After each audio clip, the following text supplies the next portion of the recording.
মালিক ও শ্রমিক নেতাদের সাথে বৈঠকে বসেছেন জেলা প্রশাসন। এই মুহূর্তে জেলা প্রশাসকের কার্যালয়ে আছেন সহকর্মী হারুনুর রশিদ।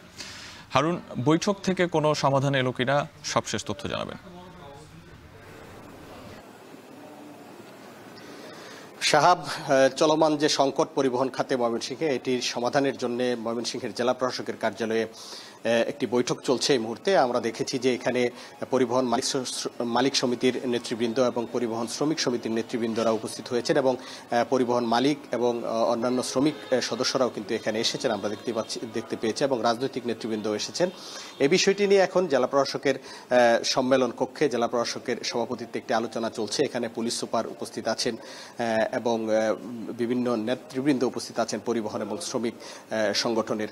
এবং এখন পর্যন্ত এই সভা থেকে কিন্তু এখনো কোনো সমাধান আসেনি। অর্থাৎ যে সমস্যাটি দুপুর থেকে তৈরি হয়েছে, ময়মনসিংহ নগরীর মাসকান্দা বাস স্ট্যান্ডে ইউনাইটেড পরিবহনের একটি কাউন্টার ভাঙচুরের ঘটনাকে কেন্দ্র করে যে পরিবহন ধর্মঘট বলা যায়, অর্থাৎ যে পরিবহন শ্রমিকরা তাদের শ্রমিক আহত হয়েছে, এই দাবি করে কিন্তু ময়মনসিংহ নগরীর বিভিন্ন জায়গায় পাটগুদাম বাস স্ট্যান্ড সহ বিভিন্ন এলাকায় সড়কে এলোপাথারি যানবাহন ফেলে রেখে একটি প্রতিবন্ধকতা তৈরি করে এবং ময়মনসিংহের সাথে কিন্তু আন্তঃজেলা এবং ময়মনসিংহ থেকে যে ঢাকাগামী যে বাস চলাচল সবগুলো কিন্তু বন্ধ রয়েছে এখনো। আমরা দেখেছি যে মানুষের অবর্ণনীয় দুর্ভোগ, বিশেষ করে এই সমস্যার কারণে শত শত অ্যাম্বুলেন্সকে আমরা দেখেছি রোগী নিয়ে এসে কষ্ট করছেন এবং অনেকে গাড়ি থেকে নামিয়ে কোলে করে হাসপাতালে নিয়ে যেতেও আমরা দেখেছি। এবং যারা হঠাৎ করেই এই ধর্মঘট বা পরিবহন বন্ধ হয়ে যাওয়ার কারণে কিন্তু চরম দুর্ভোগের মধ্যে পড়েছিলেন এবং বিভিন্ন গন্তব্যে যাওয়ার উদ্দেশ্যে যারা এসেছিলেন তারা কিন্তু কোথাও যেতে পারেননি। এবং আমরা আরেকটি খবর পেয়েছি, সেটি হচ্ছে ময়মনসিংহ থেকে যেমন কোথাও বাস চলাচল করছে না, পাশাপাশি নেত্রকোনা, শেরপুর, জামালপুর, কিশোরগঞ্জ, টাঙ্গাইল থেকে যে ময়মনসিংহগামী যে বাসগুলো রয়েছে সেগুলোও কিন্তু চলাচল বন্ধ রয়েছে।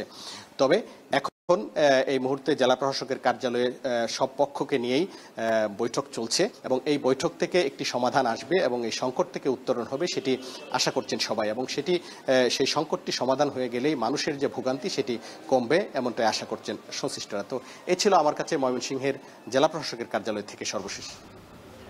পরিবহন সংকট সমাধানে ময়মনসিংহের পরিবহন নেতাদের সাথে বৈঠকে বসেছে জেলা প্রশাসন। সেখান থেকে সবশেষ তথ্য জানাচ্ছিলেন হারুনুর রশিদ।